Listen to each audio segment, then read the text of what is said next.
Morning, everyone. Morning. Morning. Hi. Good to see you. Hope you slept well.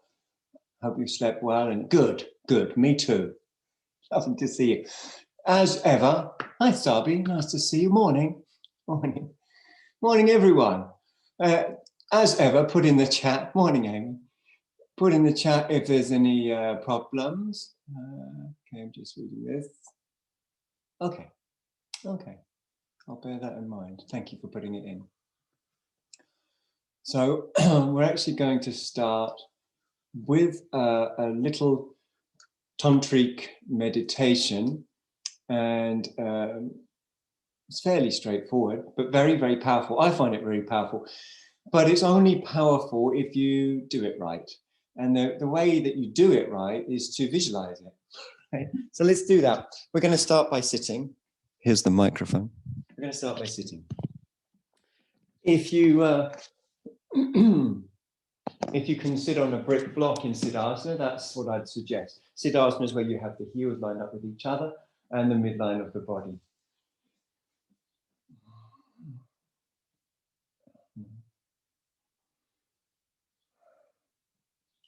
But if Siddhasana is difficult, then any pose where you can sit up tall. For me, this is the most powerful practice I know, and it surprises and almost shocks me. Every time I practice it, I always think, oh, well, maybe it's not, and then it always is. Very profoundly centering. And that's where, as a yoga practitioner, our action should come from the center. That's what defines yoga. An action, including a thought or speech or physical action, that comes from the center. So, of course, the Tantric tradition was a tradition that it was a pan-Asian tradition, and it affected Buddhism, Shaivism, Jainism, Vaishnavism, and even to some extent the Islamic world incorporated Tantric techniques, particularly in South Asia. So this technique is really simple. All you've got to do is imagine this. Two channels that both correlate with your forehead center that bow out and re-meet each other at the pelvic floor. Got that bit? Two channels from the forehead and they bow out like two bows and they meet at the pelvic floor.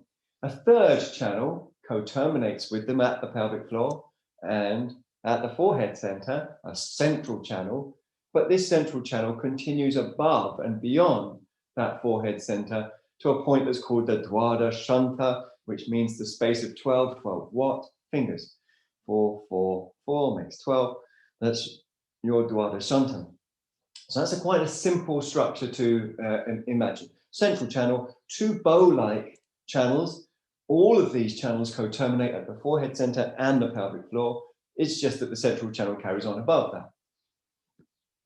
Now, the important thing is to visualize moonlight as you breathe in through the left channel, I don't know if the screen mirrors it for you or not, but I am drawing my hand along my left side, whether it's mirrored or not. Maybe it looks better if I do that, but it's the left.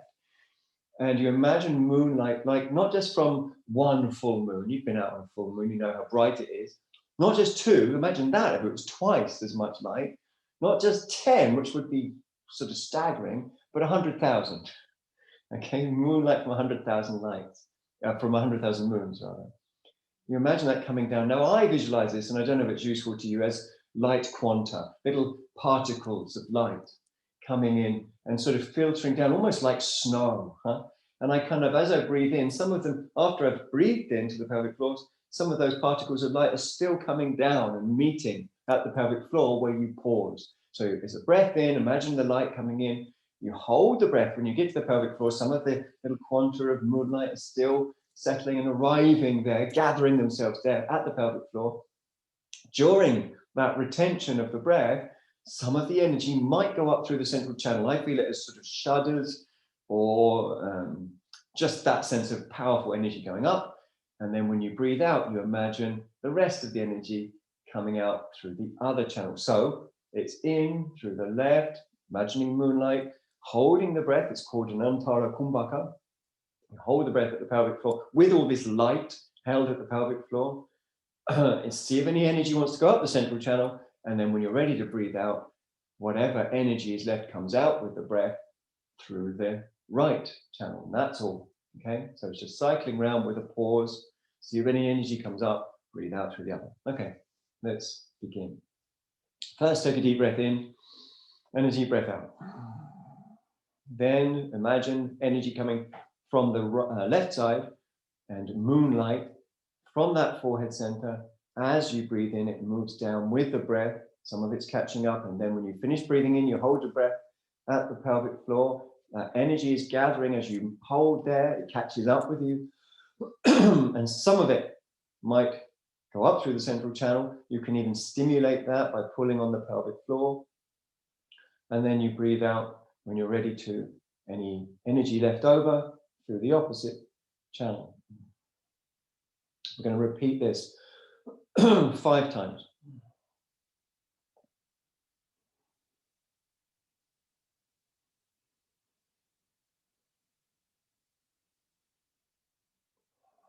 If nothing happens, you just breathe it out through the opposite channel. It's fine to just cycle the energy around between the two bow-like channels.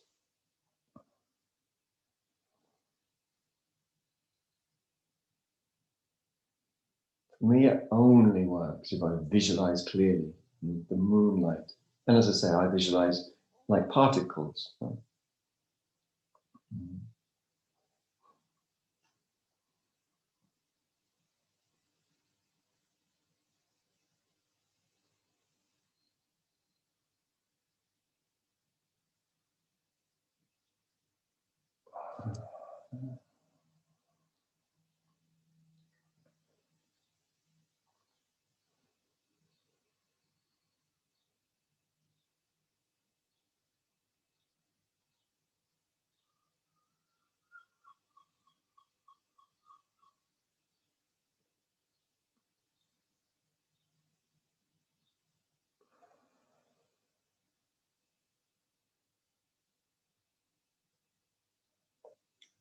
Should be on the last one or the penultimate one by now.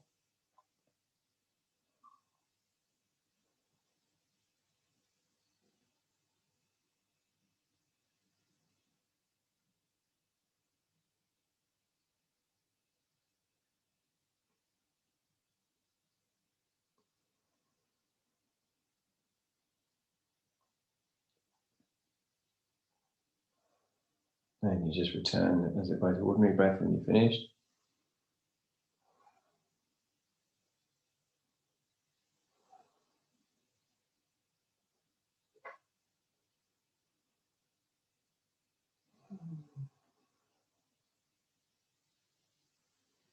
Let the limbs be heavy and relaxed.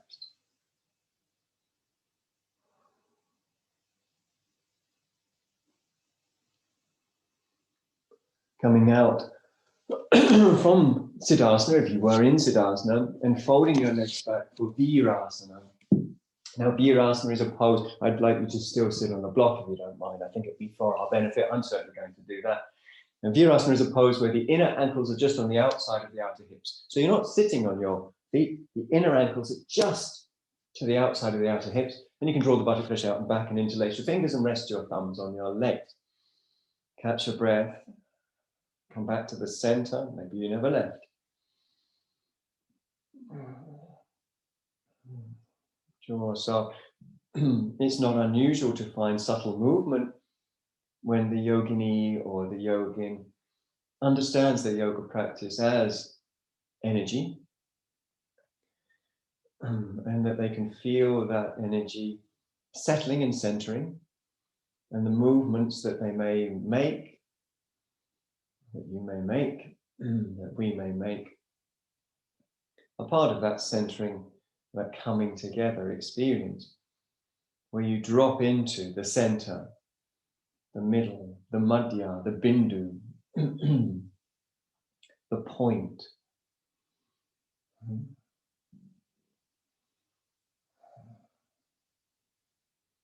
Okay, raising the arms up, toning the tummy as you go, so that you suck in and lift up. There's a definite drawing in, lifting up of the ribs, which comes from the ribs and comes from the tummy and comes from the neck muscles, and is assisted by the arms pulling up. So they work together, and perhaps there's movement to help incorporate and bring together what we call yoga, of course, which is this coming together experience, gathering, gathering, gathering, gathering,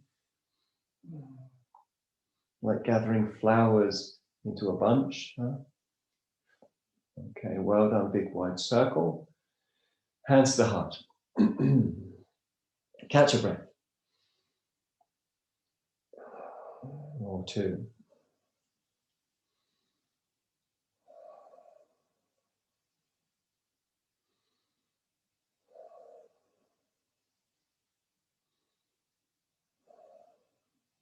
Okay, release your hands and come out of Virasana and bring yourself instead onto your hands and knees. So once you're on your hands and knees, you can allow a little movement such as left and right and so on, of the pelvis, that is to say. And the purpose is the same, obviously, to gather. Check that your hands, while we're here, are equidistant from the sides and the front of the mat, and that they're quite close to the front of the mat, right? To allow you enough space behind you. So double check, little fingers same distance from the side of the mat as each other, and middle fingers same distance from the front of the mat as each other. Moving left and right and so on. Toes tucked and lift up when you're ready. The reiterative padding of the paws, that is to say, your hands, the reiterative padding of the paws, to get them to mesh in, to melt in, to meld in to the mat. Obviously, we might combine these padding movements of the hands with movements of the pelvis, left and right and so on. You might bend your knees. Not something I find useful, but I know people do, and you might do. So that's something you definitely, can utilize. And we want to send energy up through the armpits that want to feel like they're opening, which is a meditative instruction, because you can't run two sort of attitudes at the same time, being someone going somewhere. You can't run that and also access opening your inner armpits. You have to choose. This is the wonderful thing. I've compared it to tuning out of one radio station. I've often listed that as Heart FM, because that's not a radio station I like very much, into another, Radio 6. I do like that one. Okay, calm down. Apologies if I'm slagging off Heart FM and it's your fave or something. Each to their own. One hand atop the other. We're in Vajrasana, that is kneeling. And again, you might find movement beneficial. Beneficial in tuning you out of the Heart FM, which is the kind of on and on and on, the mental processes, constantly narrating life. This is good, this is bad, I like this, I don't like that, what should I have for breakfast, what's going to happen later, what happened before. The narrative, the rolling narrative, nothing wrong with it, but the yogin leaves it alone, right? Because the yogin is non-violent, and the yogin is an expression of Shraddha, trust. Shraddha is Sanskrit for trust. If you're into Southern Buddhism or Pali Buddhism or Theravada Buddhism, they're just synonyms for the same thing, you'd call it Saddha, same word. Interlace your fingers, stretch your arms diagonally down. Raise up without impinging on the roots of the neck. So you want to encourage and feel flow, which is a psychophysical experience that is a complete correlate. It's completely, in fact, not just correlating, but equivalent to non-attachment. So flow is just another way of describing what we sometimes read about or hear about as non-attachment. But non-attachment is commonly misunderstood. But if you understand it as flow, or think of it like walking through a woodland and avoiding getting your clothing snagged on this or that branch or spike, huh? So that you just proceed, you flow through the woodland without getting caught. Huh? That's flow. Take a big wide circle, well done. And we're going to come to our forearms for a version of Kumbhasana that I find very beneficial and very, very meditative as well. So that's on the forearms. Hands as if holding flowers, bunches of flowers. Stretch your legs back. And the body is sloping from shoulder blades to buttocks, from buttocks to heels. And of course, we advocate movement, such as left, right, forwards, backwards, in any combination. And the movement is purpose for meditation, because that's what everything's purposed for in yoga. That's how you know it's yoga. And so there is a sense of flow again. Vahi is the Sanskrit word, vahi. It means flow. It also, on a mundane level, means that you're not building up lactic acid as quickly because you're sharing between various fibers, even of the same muscle group, even of the same muscle. Because the fibers individually can work. You don't have to turn all the fibers on of one muscle at the same time. And that's movement. That's why movement helps. Movement combined with meditation. Knees forwards to come up. You're probably cooked. One hand on top of the other, back to Vajrasana. I didn't mention, but perhaps you know already, that if you've got problems with the knees, it's worth putting a block underneath the butt, between the buttock and heels. Take a moment, take a moment, take a moment. Catch your breath. Catch your breath. Catch your breath. So breath is everything to the yogini. Breath is like the goddess, manifest. As manifest as the goddess can be, in a sense, is the breath.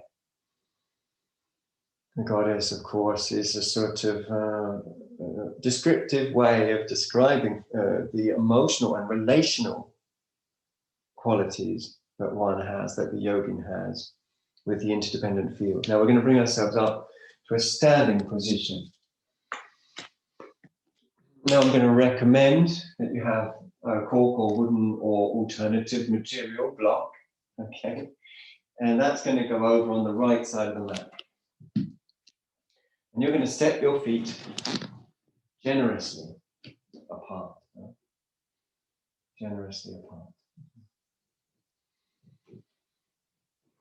Now, usually when I use the computer screen only, I mirror like I do for a normal class, but I'm using two screens. I'm using my phone because it's got a better camera on it than my computer. So apologies if this looks like the wrong way around. It may not, I don't know. Left toes in, right foot and leg out. So it's just as long as you follow the instructions, left toes in, right foot and leg out, that will be fine. Heel to arch alignment. Heel to arch alignment. You need to check that. The block is down on the floor, ready for you. Stretch your arms, open the chest. That feels good already to me anyway. The attitude is what really makes yoga yoga. The bhavana. See, we even have a name for it in Sanskrit. Inhale, raise your lead arm. Exhale, come down to your brick. Down to your brick. Jaw soft. Eyes soft. So maybe you're higher than you normally come. I am. And that's important because we're emphasizing space and flow. Of course, the thinking mind is habituated to grabbing, grasping, attaining. But if you understand the attainment in yoga, and there is an attainment, there is a siddhi, the attainment is the attainment of absorption or reabsorption, we should say, in the interdependent field. Coming up, cool and calm. Keeping your feet in that position. Maybe adjusting a little for comfort around the ankles. Inhale. Exhale, bend your knee, but feel energy stretch into your back leg. Down again to the brick. Even if it's much higher than you normally use, stretch your top arm up. Play. Lila. Lila means play in the Sanskrit language. So play can involve a lot of things. For example, it can involve lifting parts of the feet, because of course the feet are connected to the tissues that move the feet, the muscles further up in the shins and calves. And those muscles are connected with muscles in the thighs and so on. So lifting your feet can be helpful as a way of hydrating fascia and bringing more glide. Now, if you're happy to try lifting your top arm up, even with your back heel lifted, then you can do that. It goes up and over, up and over. It's a big old stretch, and some of you might find you get more space by lifting your back heel, but of course you get a little bit less stability. So you can bring your heel back down, looking up at the ceiling. If you're happy to do that, you can still play. Lila is very important, part of the meditation. You all know that play conduces to absorption. Okay, arm down, come on up on the inhale, nice and calm. I've come up with the brick because I'm a bit too lazy to go back down for it. I'm going to put the brick on the other side, so do the same, put the brick on the other side, hands on your hips for a moment. Catch some deep breaths. Catch some deep breaths. Jaw soft, eyes soft. Back toes in, front foot and leg out. Heel to arch, which you'll check, of course. Raise your arms. Great, that looks beautiful. Raise the lead arm, lightly tone the tummy. Perhaps you can feel something around the pelvic floor. An engagement, subtle.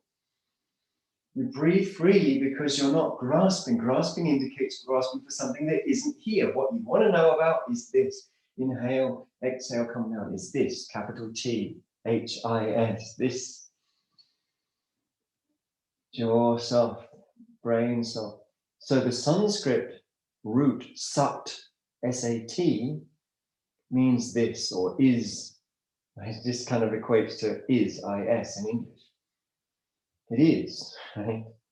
It is. This is it. This is it. Huh? So what you want to know is the isness. So reaching out, upadana, doesn't serve. So moving in ways that draw you in, that absorb you. Movement is a bit like moving a cloth over some water that you've spilled, and it mops it up. That's what you're doing here. You're absorbing the pose into your body, which otherwise the body is running other programs, subconscious, conditioned programs. And so they don't get challenged unless you introduce, like we're doing now, something deep into the body. You try and absorb it. And that cleanses it, what's there already. In the process, it becomes a healthy flow. Inhale, come on up. Well done. Keep the feet in that position. And ready for Konasana. Lightly turn the tummy. Release the roots of the neck. Inhale. Exhale, bend your knee. Down you come. It's your brick, higher than normal, perhaps. Maybe it's the normal height for you. That's fine either way. Stretch your top arm up. Light tone in the tummy between the hips. Lift the back heel. Stretch as high as you can, up and over. You don't have to do the heel lifting bit if it really throws you, but I hope with the brick, it gives you a little bit extra stability that you can do that. Huh? Breathe deep. Remember that we're trying to bring every little fiber together, so movements can help in that project. They help because it melts extraneous fascia that's not agreeing. It also helps hydrate fascia so that it can glide into agreement. It also helps to heat muscles, which move more freely. But it also helps to purify the nervous system. And that's where the breath is really important. Huh? Okay, come on up, leave the brick, turn the feet to the front, walk your feet towards each other. Well done, everyone. And kick out or shake out or shimmy out even. Coming to Vrikshasana, as some of you know, a chair is a very useful aid, and it is traditional to use a chair for Vrikshasana. You have the chair back facing towards you. I'll just show you with this marvelous kitchen stool here. So that's how it would be. Okay, So that's a very traditional thing to do, not to use a kitchen stool, but to use a little swing that's hung from a tree. But I don't guess you got one of those, so kitchen stool's the best thing. Raise up your right heel, give it a little bit of the Elvises, if you know what I mean. And some of you might even do the little, yeah, good job. And then once you feel loose, you know what feeling loose feels like, relaxed, loose, breath-centered, easeful. When ready, and you feel loose and alive, so enliven the standing leg foot through other movements such as backwards, forwards. And when ready, go ahead, heel into thigh, thigh into heel, hands into prayer. Vriksha means tree. In Sanskritam is Sanskrit in the Sanskrit language, Sanskritam Bharsha, Sanskrit language. Another word for tree is padapa, foot drinker. In other words, a being that drinks through its foot, through its roots.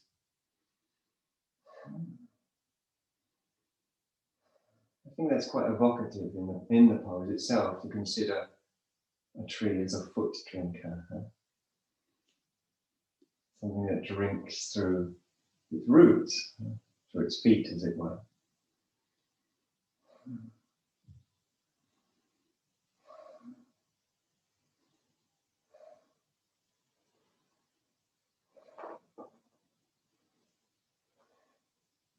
Good job. Release your hands and place your foot. Catch your breath. I think that's one. I never tire of that pose. It's got so much benefit. Wake up the other foot. There's going to be your standing leg foot, perhaps through movement. You've got 3 arches, a medial, lateral, and transverse. Also, then lift up and loosen up. You can do the Elvises. Okay, I always hear a sort of Elvis impersonator in my head when I do this. And you might too.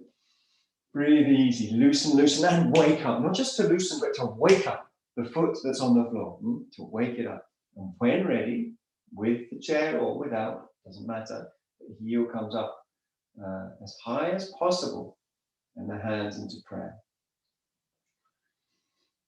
There's a lot of sort of worry around having the leg low.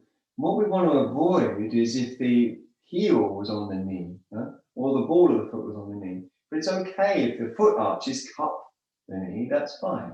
So if you are lower, bear that in mind. Breathe through your nose if you can. Meditative awareness. Jaw soft.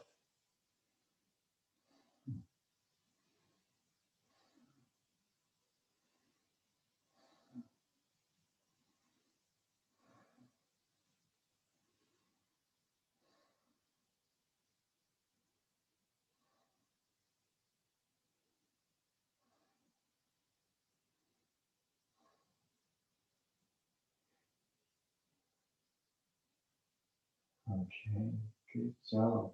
Good job. Release your hands, place your foot, shimmy out a bit of space, take your block over to the first side again. Take your block over to the first side again. And let me just show you, I'll come up to the screen, I'll leave the microphone where it is, so I might be a bit quieter, but there are 3 options for the block. Option 1, option 2, option 3, option 4. Okay? 1, 2, 3, 4. Those are the 4 options for the block in terms of height. If you're not sure, go for option 1. Okay, I'm going for option 4. That's the one I like best. Now step your left foot to the left side of your mat and the hands on your hips. The feet are generously placed, so you're at minimally 3/4 of the mat, occupying 3/4 of the mat. Turn your left toes in, right foot and leg out, turn mostly on the ball of the foot, and then finish off the last bit of the turn on the heel. And check you've got heel to arch alignment. Then stretch and lift and breathe. And feel a softness across your tummy, a meditative softness, a loving softness, a softness that's connected to your breath. It's very intimate, profoundly intimate, And that's the nature of the goddess. You know, I'm using the word goddess because that's a traditional word to use in the Shakta tradition. So there was a goddess movement throughout India, whether it's in Buddhism or Shaivism, it's the same. And this sense of intimacy with the interdependent field. That's what the goddess essentially is, the interdependent field. Everything manifests in other words. Now raise your lead arm, inhale, exhale, come down to Trikonasana. Still aware of the interdependent field. And of course, goddess practices revolve around a lot of bhakti, devotion, because there needs to be a sense of trust and subsequent giving to the interdependent field. That's how it's liberative. It's liberative because what you think of as me, myself, and I is actually part of the interdependent field. The particle is actually a part of a field. Arm down, bend your front knee. Make sure your toes of your lower leg don't turn in as you walk your back foot towards your front foot. Now the block should be lined up with your 4 outer toes and about the length of the block ahead, and then lift up. So this is Arjun Chandra, half moon, Arjun Chandrasana. The asana bit is, you know, not really right. I guess we can play with it, but it's just an accident of history that nowadays poses often end with this word asana. That's certainly not how it was in Hatha texts. Some do, Vajrasana and so on, Siddhasana, but that's because those are seated poses. Now your top arm can walk along your top leg and it will extend your bottom leg in doing so. You can even make your fingers like a little sort of person walking and pulling along, and that will make your bottom ribs longer, and that helps to avoid side flexion of the trunk, and that allows you to turn with more ease. Okay. Great, you've been there a while, well done. Bend your knee of the standing leg, stretch back a long way, back to where your foot was, back through to Trikonasana, your hand probably somewhere between your knee and ankle. Jaw soft, subtle changes, breath centered, absorption. Inhale, come up, well done.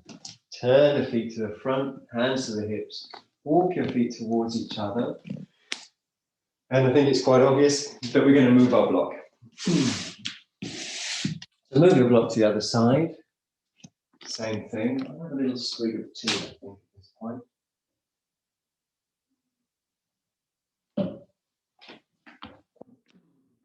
Okay, so your foot is on the other side of the mat. And you've got a generous stride. Your back toes turn in, front foot and leg on the ball of the foot, remember, almost exclusively, but the last little bit is finished on the heel. Chest is lifted. Light tongue in the tongue. Light tongue. What is light? Why do I always add the word light? Lagu in Sanskrit. Because lightness is like a dandelion seed. You know, it kind of has a certain freedom, a certain lightness, a certain ability to sensitively respond beyond self. Inhale, exhale. So light tongue in the tummy, come down to your Trikonasana. Keep it to yourself. Reiterate. Lightness, light tone. Light tone is mirrored by free breathing. The breath is also sort of relaxed. When we're practicing yoga, it should feel lovely. You know? It should feel beautiful. It should feel blissful. It should feel like you want to give, totally. If you read poetry that's dedicated to goddess poetry, you can say, absolutely beautiful, sense of surrender, sense of trust, sense of giving. Arm down, bend your front knee. Walk your back foot in, avoid turning the toes in, and remember the block is ahead of your foot, and come up in your own time. Top arm on the top leg. This really brings the foot arches to life. I think it's really important. And you can walk along Your fingers can walk along your leg, if you like. That walking along, remember, helps to extend the bottom ribs.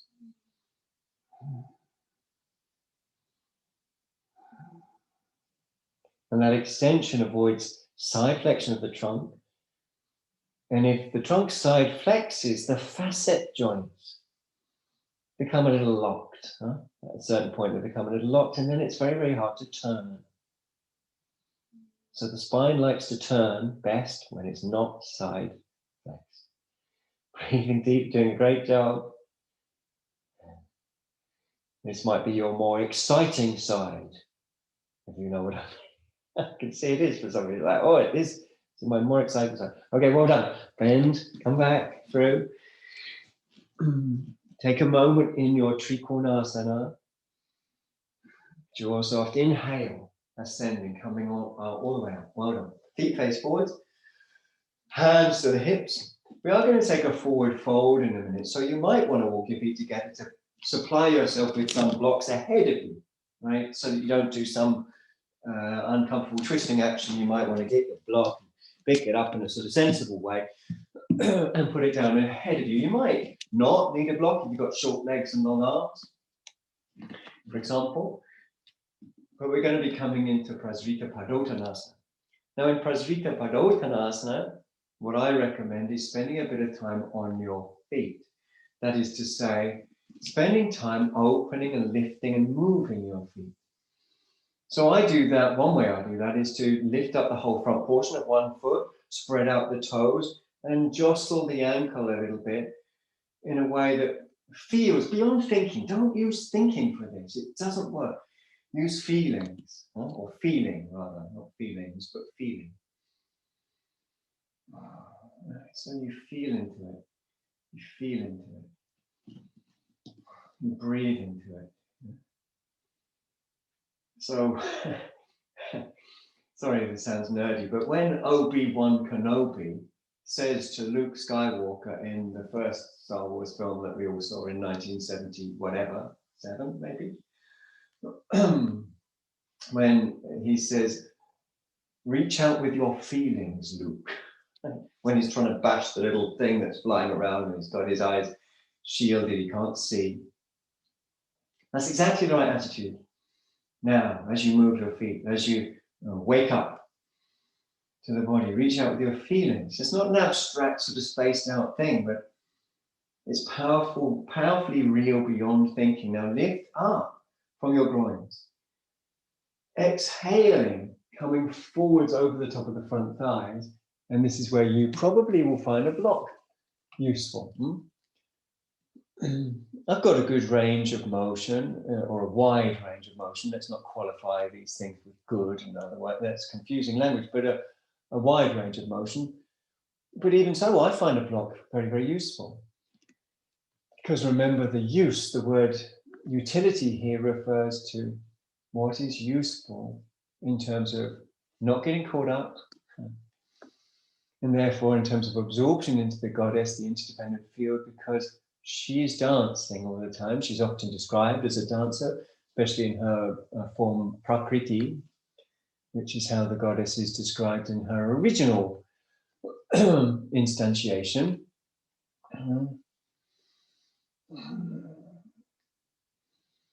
So the interdependent field is the goddess. Everything is her.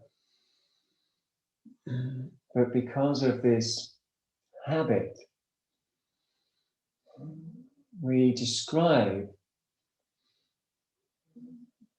this, which is her, as me, as mine, an individual, separate being. This is my thought. Well, it's actually her thought because it's part of the interdependent field. It's a poetic way of describing what is very obvious. It can be described in very sort of logical terms too.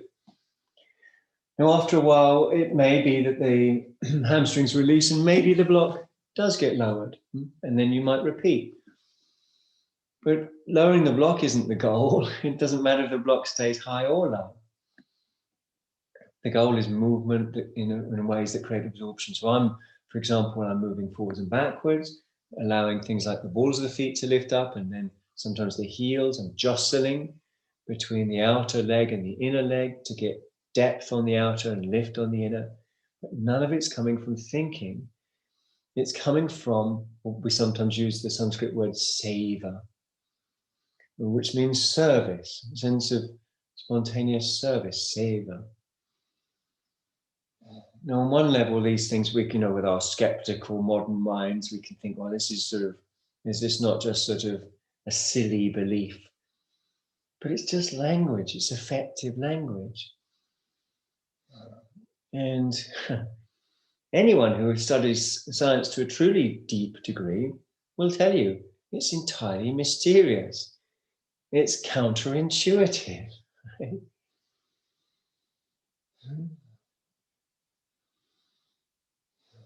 Like Einstein's theory of relativity, these things are counterintuitive.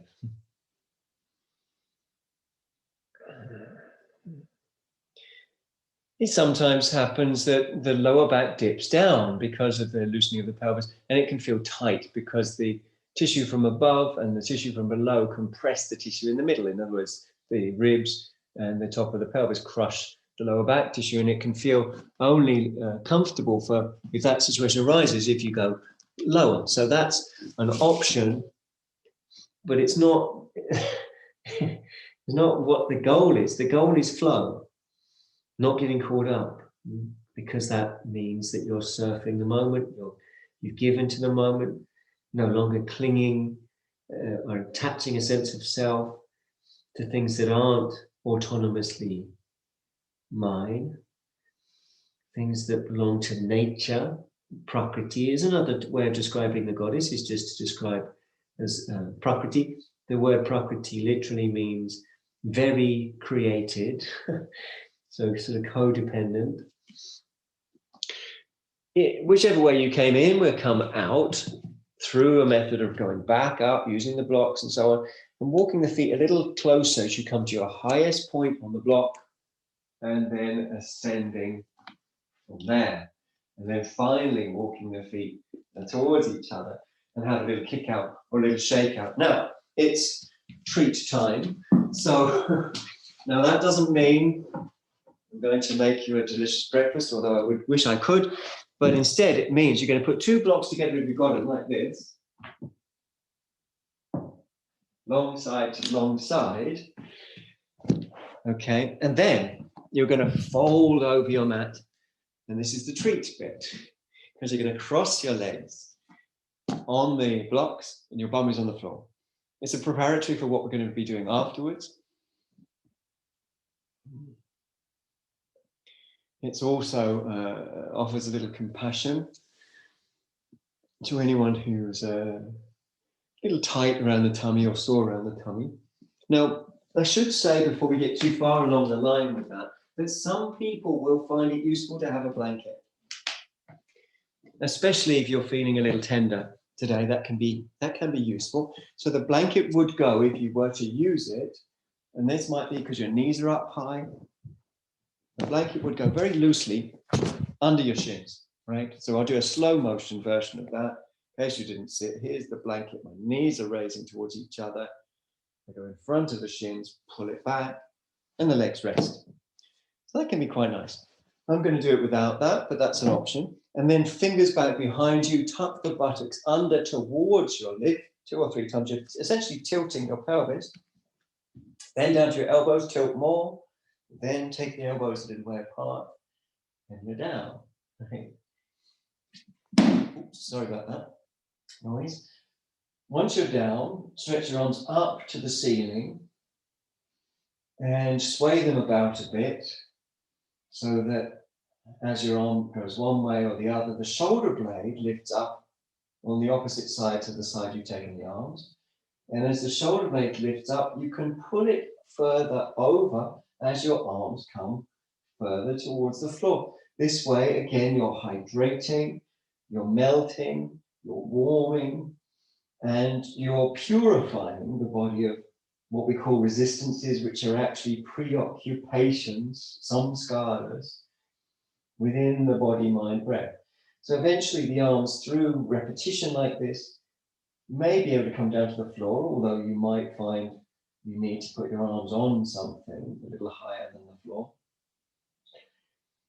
But I can't really get enough myself of this repetitive, reiterative arm movements, purposed as ever to bring everything together.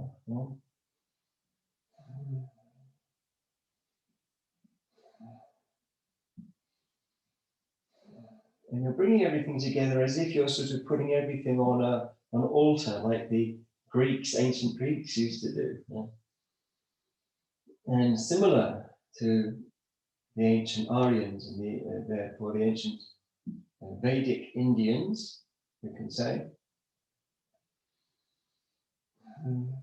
These offerings are given to a various, one deity or another,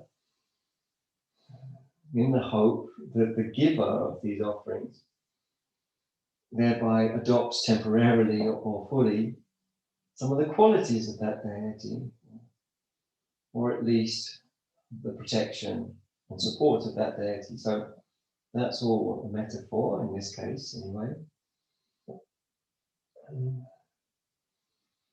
for connecting with power, Shakti. And Shakti literally translates as power. That's just what it translates to. But we also know it as a word that implies the goddess.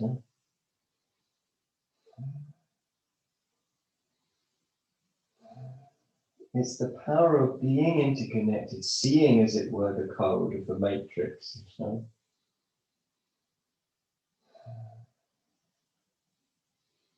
Okay, change the cross of your legs. I think it's quite treaty. For me, I like to, once I've changed the cross of the legs, bring my arms forwards again. I like to bring the hands to the top of the buttock area and just scoot under towards the heels. And then, because I enjoy it so much, I reiterate the waving of the arms here and there. Because I get more and more and more freedom and more and more and more meditation through repetition. That's why Patanjali lists repetition as his two most central pieces of advice to achieve what he calls yogascitta vritti nirodha. And those two pieces of advice are repetition and spaciousness or easefulness or non-attachment or flow. Abhyasa vairagya abhyam tam nirodha. Patanjali says, abhyasa, repetition, vairagya, easefulness, non-attachment, spaciousness, flow. Abhyam, both. Tam nirodha, for that cessation.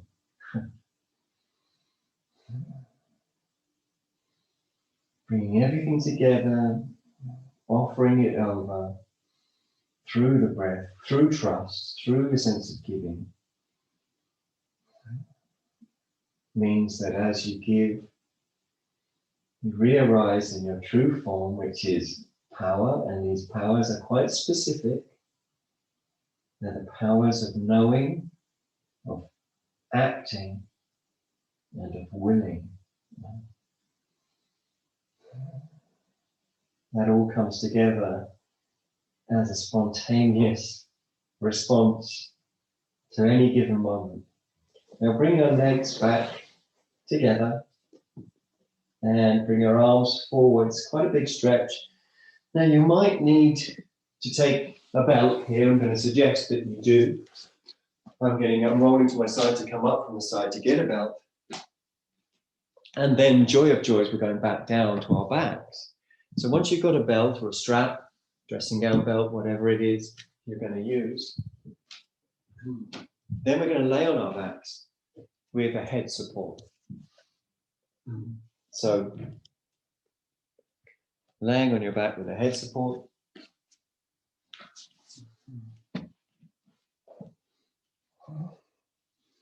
Taking your belt, your strap. Now we're going to want a bit of room out to the sides. We're going to want some room out to the sides.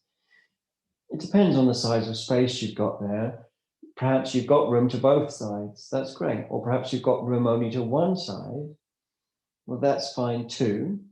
All we're going to have to do is just turn around 180 degrees for the other side. So make sure you've got room to one side. Raise the leg of that side. And that means it could be either leg if you've got room both ways. Bring the strap around the front of the heel and walk up the strap as far as you can whilst still keeping a straight leg. Move your foot against the strap. Breathe through the nose. Relax the neck. Relax the jaw. Breathe in a way that's, well, it's relaxed. Relax your neck and lower back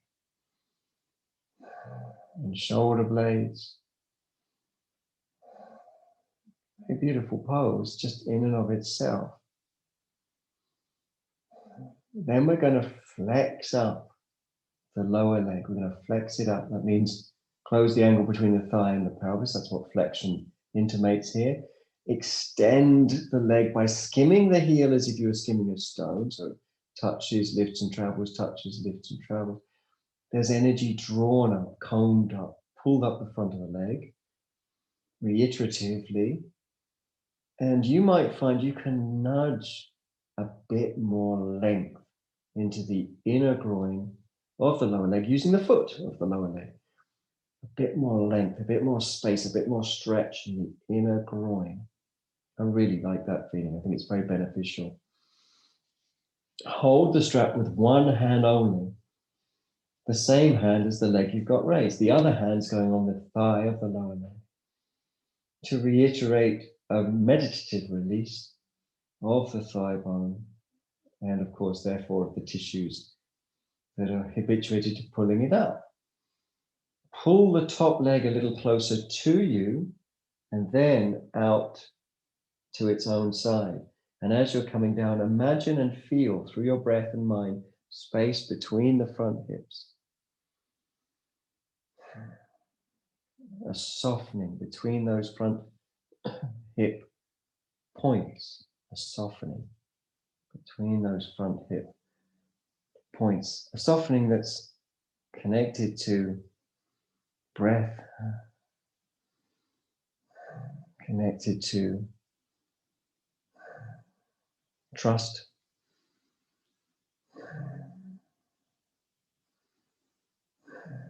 connected to a willingness, a happiness, a joyfulness in giving. When you give to that which is truly supportive, truly empowering, then giving is no effort at all. When you're ready, raise that leg back up. Bend the lower leg. Release the upper leg. Both feet on the floor. Belt on your tummy for a moment. Tuck the buttocks. Hands on the upper chest. Breathe free. So something that we really value as an expression of the goddess is the breath. Value is underplaying it, actually. It's profound trust. What a wonderful thing profound trust is. What can you profoundly trust? Most things are unstable. Most things can move.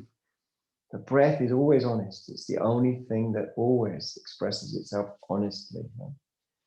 Raise up the other leg and trust the breath. Give to the breath. Surrender to the breath. The breath is the goddess in a manifest field. It's a portal, you could say, to the goddess, which itself subjectively is an experience of absorption. When you're ready, extend or lift rather the foot on the floor, so flex the hip, and then extend the leg through skimming. The foot touches the floor, lifts and travels, touches the floor, lifts and travels. Extend the inner groin, draw up through the front thigh, breathe through the nose. Get a bit more length in the inner groin if you can, nudging through the foot. Hold the strap with one hand only, the same hand as the leg that's raised, the other hand goes on the thigh and encourages release, a sort of deep, profound satisfaction santosha, expressed. We're not into abstracts in yoga. We're not into thinking about santosha. We're only into experiencing it, and that's always now. It's not later when I get better or I've got more time. It's now. It's now or never, like that song. Okay, now pull the leg towards you and out to its own side. Immediately feel the meditative release between the front hips. So it's breath centered, it's meditative. You can visualize and feel a softness that's indicative of an attitude of joyful surrender, like giving to that which really knows, rather than a person or a view or an opinion or religion or anything. Give the only thing that really knows what we need to know is the breath.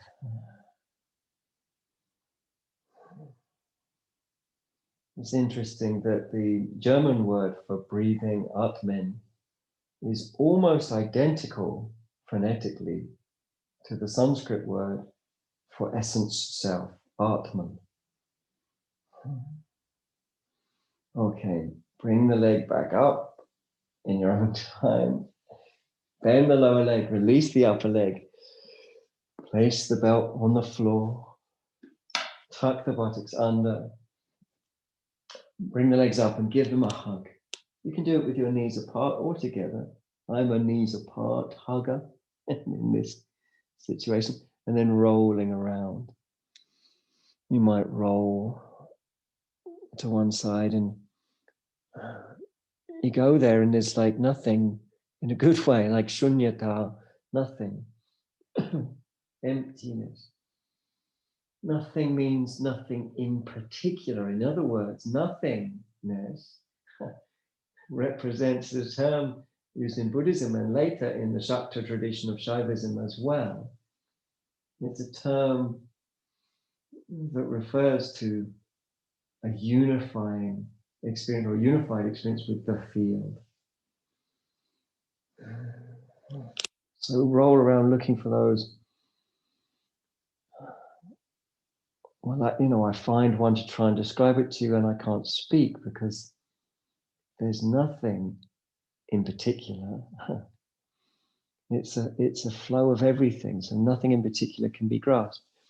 Release the legs and place the feet back down on the floor. This class, of course, goes far too quickly. But we're going to rest the feet on the floor and we're preparing for our final pose, and it's arguable that this is the most important pose of the class. The third text ever written in the Hatha paradigm was actually a Vaishnava text. The first text was a Buddhist text, a Bauddha text in the Hatha paradigm, and then the third was a Vaishnava text. And I'll describe to you what it describes to us in a moment. This is the text called the Dattatreya Yoga Shastra. Make sure you're warm, palms face up, legs extend. Get comfy, shoulder blades scooted, head supported is nice. It's nice if you get the support in the right place, which should be supporting just below the point that is 2 finger widths of your neck underneath your skull. So you take your 2 fingers beneath your skull, and then that area of the neck, the upper neck, should be supported by the block. So the Dattatreya Yoga Shastra says, find a solitary place.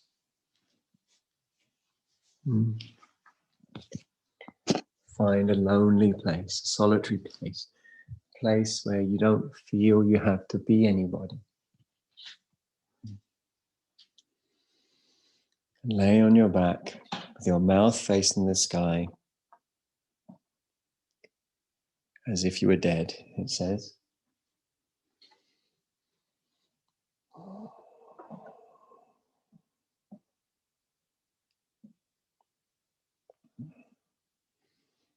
And it says, with limbs loose. Right? These are the instructions. With limbs loose.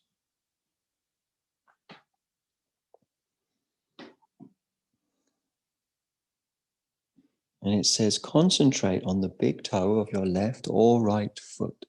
Concentrate on the big toe of your left or right foot. It's up to you.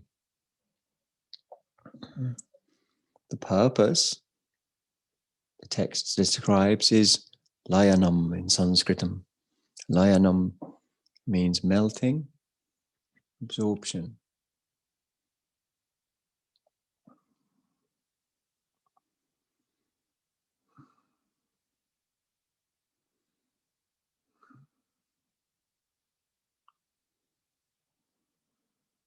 One who practices thus will surely gain success. Siddhi means success.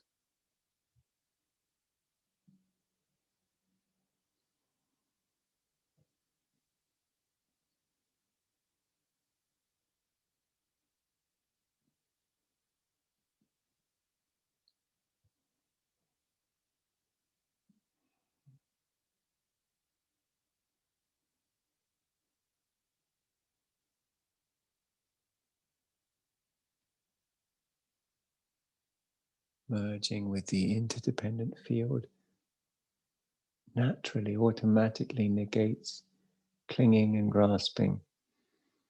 And then the mind, if you like, as some traditions call it, the jiva, the sort of very essence of your being, becomes revealed as what it is, unaffected by the ebbs and flows, completely free, liberated, infinite, unbounded.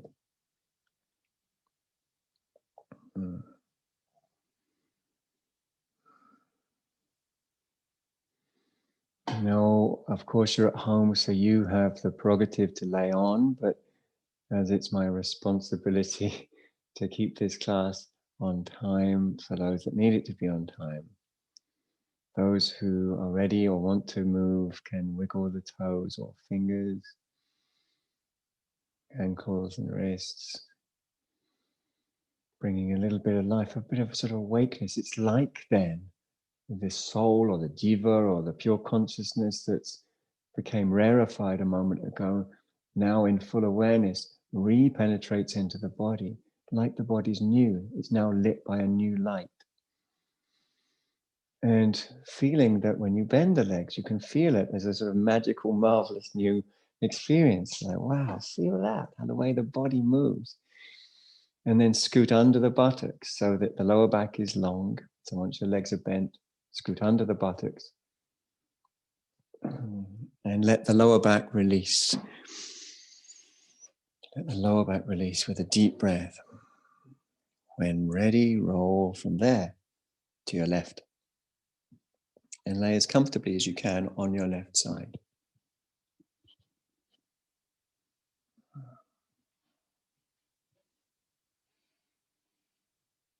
If you draw your knees up, you'll find, I think, there's a certain feeling in your deep belly.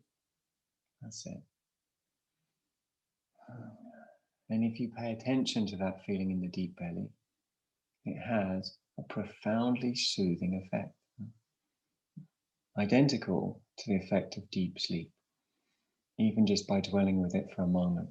It's really restorative.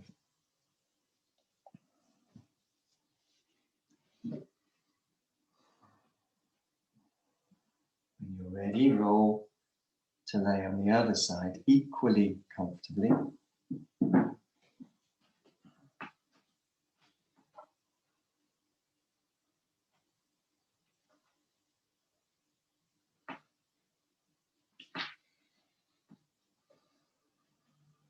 And again, focus on that feeling in the deep belly.